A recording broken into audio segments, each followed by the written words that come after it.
ভূত সত্যি আছে কি না সেটা নিয়ে অনেক তর্ক আছে। কেউ বলে ভূত শুধু মানুষের মনের ভিতর, কেউ বলে ভূত শুধু মানুষের মনের ভুল, আবার কেউ বলে কিছু ঘটনা আছে সেগুলো কিছুতেই বোঝা যায় না। তবে একটা সত্য কথা, ভূত শব্দটা শুনলে বুকের ভিতরে কেমন যেন ঠান্ডা হয়ে যায়, গায়ে কাঁটা দেয়, চারপাশটা হঠাৎ অচেনা লাগতে শুরু করে। আজ আমি তোমাদের এমন একটা ঘটনা শোনাতে চলেছি যেটা শুনে তোমরা হয়তো ভাবতে বাধ্য হবে, সব কিছু কি সত্য, নাকি এই পৃথিবীতে এমন কিছু আছে যাদের আমরা দেখতে পাই না কিন্তু তারা আমাদের ঠিক আশেপাশেই ঘোরে। এই গল্পটা শুধু ভয়ের না, এর ভিতরে লুকিয়ে আছে গভীর রহস্য, অন্ধকার আর এমন কিছু সত্য ঘটনা যা শুনলে রাতের অন্ধকার ঠিক আগের মতো মনে হবে। তাহলে শুরু করা যাক আজকের ভয়ঙ্কর গল্প। এই ঘটনাটা আজ থেকে প্রায় 10 বছর আগেকার। জায়গাটার নাম ছিল শালবনী, ছোট্ট একটা গ্রাম। চারদিকে বড় বড় গাছ, বাঁশঝাড় আর ফাঁকা মাঠ। সন্ধ্যা নামলেই এলাকাটা পুরো চুপচাপ হয়ে যেত। মনে হতো এখানে মানুষ না অন্য কিছু থাকে। গ্রামের একদম শেষ মাথায় ছিল একটা পুরানো লাল রঙের বাড়ি। গ্রামের লোকজন বাড়িটাকে লাল বাড়ি বলে চিনত। বাড়িটার রং অনেকটা উঠে গিয়েছিল, দেয়ালে ফাটল ধরেছিল, জানালার কাঁচ ভাঙা, আর ছাদের অনেক জায়গায় গাছপালা গছিয়ে উঠেছিল। দূর থেকে দেখলে বুকের ভিতরটা কেমন যেন অস্থির হয়ে যায়। গ্রামের মানুষ ওই বাড়ির পাশ দিয়ে যেত না, বিশেষ করে রাতে একদম না, কারণ ওই বাড়ি নিয়ে অনেক ভয়ঙ্কর কথা ছড়িয়েছিল। কেউ বলতো রাত হলে বাড়ির ভেতর থেকে কান্নার আওয়াজ আসতো, জানালার পাশে একটা মেয়ে দাঁড়িয়ে থাকতে দেখা যায়। আবার কেউ বলতো বাড়ির ভেতরে রাতে আলো জ্বলে, অথচ সেখানে বহু বছর ধরে কেউ থাকে না। আমি তখন এইসব কথা শুনে হাসতাম, ভাবতাম গ্রামের মানুষ একটু বেশি ভয় পায়। আমার নাম রাহুল, তখন আমার বয়স 20। আমি শহর থেকে মামার বাড়িতে বেরোতে এসেছি। গ্রামে গিয়ে প্রথম দিন থেকেই ওই লাল বাড়িটার কথা কানে আসতে শুরু করলো। চায়ের দোকানে বসলে সবাই ওই বাড়ি নিয়ে গল্প করতো।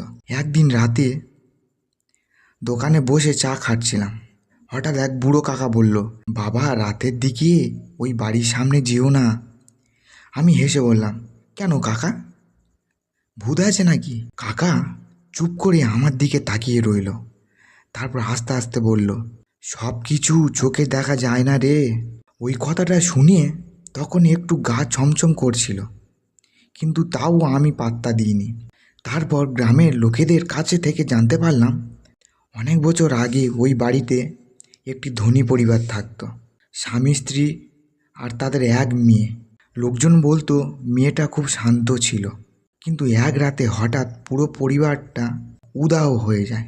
পরের দিন সকালে বাড়ির দরজা খুলে পাওয়া যায় ঘরের জিনিসপত্র যেমন ছিল সব তেমনই আছে, কিন্তু মানুষগুলো আর ছিল না। শুধু উপরের ঘরের দেয়ালে লাল রং দিয়ে একটা কথা লেখা ছিল, ও এখানে এখানে আছে। তারপর থেকে বাড়িটা পুরো ফাঁকা, আর সেই সময় থেকে শুরু হয় অদ্ভুত সব ঘটনা।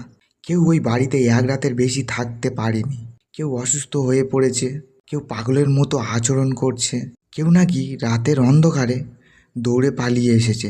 এসব শুনে আমার মাথায় কৌতূহল ঢুকে গেল।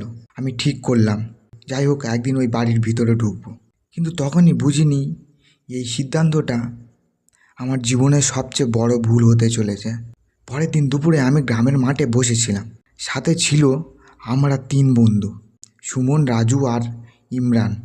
ওরা ছোটবেলা থেকে ওই গ্রামে থাক, তাই ওই লাল বাড়ির সব গল্প ওদের জানা। আমি মজা করে বললাম, তোরা এত ভয় পাস কেন, একটা ফাঁকা বাড়ি নিয়ে এত ড্রামা? আমার কথা শুনে রাজু একটু চুপ হয়ে গেল, তারপর নিচু গলায় বলল, রাহুল তুই শহরের ছেলে, তুই এসব বিশ্বাস করিস না, কিন্তু আমরা অনেক কিছু নিজের চোখে দেখেছি রে। আমি হেসে বললাম, কি দেখেছিস?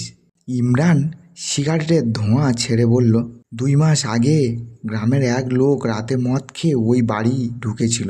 সকালে ওকে রাস্তার পাশে পাওয়া যায়। তখনই কাঁপছিল, শুধু একটা কথা বলছিল, ওই জানালার পাশে দাঁড়িয়েছিল। তারপর থেকে লোকটা পাগলের মতো হয়ে গেছে। ওদের কথা শুনে একটু অদ্ভুত লাগছিল, কিন্তু আমি সেটা বুঝতে দিলাম না। আমি বললাম, ঠিক আছে, আজ রাতে আমি ওই বাড়িতে ঢুকবো। আমার কথা শুনে 3জন একসাথে চুপ হয়ে গেল। সুমন বলল, পাগল নাকি? রাতের দিকে কেউ ওই দিকে যায়? আমি হেসে বললাম, তোরা গেলেই বুঝবি কিছুই নেই। তারপর বাজি লাগলো, যদি আমি পুরো 1 ঘন্টা ওই বাড়ির ভেতরে থাকতে পারি তাহলে ওরা আমাকে 5,000 টাকা দেবে। আমি সাথে সাথে রাজি হয়ে গেলাম, কিন্তু আমি তখনই বুঝিনি ওই টাকার লোভে আমি এমন কিছু দেখতে চলেছি যেটা আমি সারা জীবন ভুলতে পারবো না। সেদিন রাত, সময় প্রায় 10:30। চারদিকে একদম নিস্তব্ধ, দূরে শুধু ঝিঁঝি পোকার শব্দ শোনা যাচ্ছে। আমরা 4জন টর্চ নিয়ে লাল বাড়ির সামনে এসে দাঁড়ালাম। বাড়িটার সামনে দাঁড়ানোর সঙ্গে সঙ্গে বুকের ভেতরটা কেমন যেন একটি অস্থির হওয়া শুরু করলো। মনে হচ্ছিল বাড়ির ভিতর থেকে কেউ যেন আমাদের দেখছে। হাওয়া একদম ঠান্ডা হয়ে গেছিল। ভাঙা গেটটা ঠেলে ভেতরে ঢুকতেই ক্যাঁচ করে শব্দ শুরু হলো। শব্দটা শুনেই ইমরান ভয়ে পিছে গেল। রাজু বলল, রাহুল, শেষবার জিজ্ঞেস করছিস, যাবি?